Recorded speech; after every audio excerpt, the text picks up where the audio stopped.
आज हम आप लोगों को गणेश चतुर्थी की कथा बताने वाले हैं। एक समय की बात है कि महादेव पार्वती जी सहित नर्मदा तट पर गए। वहां एक सुंदर स्थान पर पार्वती जी ने महादेव जी के साथ चौपड़ खेलने की इच्छा व्यक्त की। तब शिव जी ने कहा, हमारी हार जीत का साक्षी कौन होगा? पार्वती जी ने तत्काल वहां घास के तिनके बटोरे और उसका एक पुतला बनाया और उसमें प्राण प्रतिष्ठा करके उससे कहा, बेटा, हम चौपड़ खेलना चाहते हैं, किंतु यहाँ हार जीत का साक्षी कोई नहीं आता। खेल के अंत में तुम हमारी हार जीत के साक्षी होकर बताना कि हम में से कौन जीता और कौन हारा।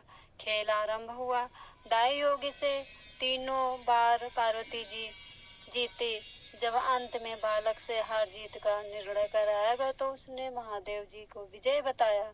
परिणाम था पार्वती जी ने क्रुद्ध होकर उसे एक पांव से लंगड़ा होने का और वहां के कीचड़ में पड़ा रहकर दुख भोगने का श्राप दे दिया।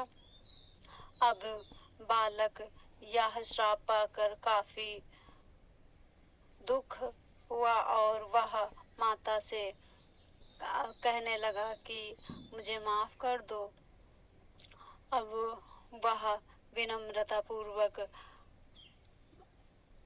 माता से कहता है, मैंने किसी यह कुटिलता द्वेष के कारण ऐसा नहीं किया, मुझे क्षमा करे तथा साप से मुक्ति का उपाय बताएं। तब ममता रूपी माँ को उस पर दया आ गई और वे बोली, यहाँ नाग कन्याएं गणेश पूजन करने आएंगी, उनके उपदेश से तुम गणेश व्रत करके मुझे प्राप्त करोगे।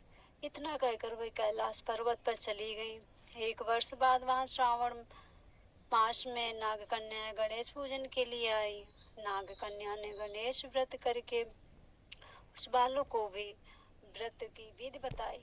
अतः उस बालक ने व्रत किया और तत्पश्चात बालक ने 12 दिन तक गणेश जी का व्रत किया। तब गणेश जी ने उसे दर्शन देकर कहा, मैं तुम्हारे व्रत से बहुत प्रसन्न हूँ।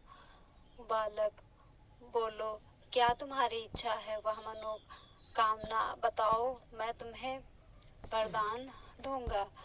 तब वह बालक हाथ जोड़कर बोला, भगवान, मेरे पाँव में इतनी शक्ति दे दो कि मैं कैलाश पर्वत पर अपने माता पिता के पास पहुंच जा सकूं और वे मुझ पर प्रसन्न हो जाएं। गणेश जी ने कहा, तथास्तु कहकर अंतर ध्यान हो गए।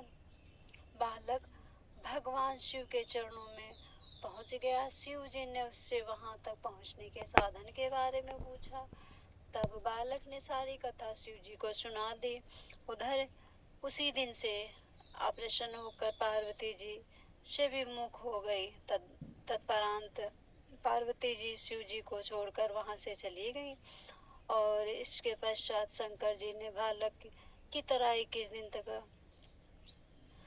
दिन पर्यंत श्री गणेश का व्रत किया, जिसके प्रभाव से पार्वती जी के मन में स्वयं महादेव जी से मिलने की इच्छा जागृत हुई और वह शीघ्र ही कैलाश पर्वत पर आ पहुंची। वहां पहुंचकर पार्वती माता ने शिव जी से पूछा, भगवान, आपने ऐसा कौन सा उपाय किया जिसके फलस्वरूप मैं आपके पास भागी भागी आ गई? शिव जी ने गणेश व्रत का इतिहास उनसे कह दिया। तब माता पार्वती ने भी अपने पुत्र कार्तिकेय से मिलने की इच्छा से 21 दिन पर्यंत 21-21 की संख्या में दूर्वा पुष्प तथा लड्डुओं से गणेश जी का पूजन किया। 21वें दिन कार्तिकेय स्वयं ही पार्वती माँ से मिले।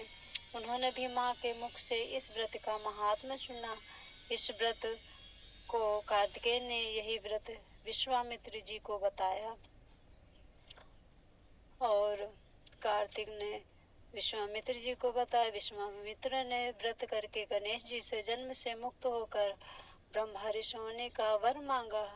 गणेश जी ने उनकी मनोकामनाएं पूरी की। ऐसे श्री गणेश जी जो उनका सच्चे दिल से व्रत और पूजन करते हैं, उनकी सभी कामनाएं पूरी करते हैं। जय श्री गणेश।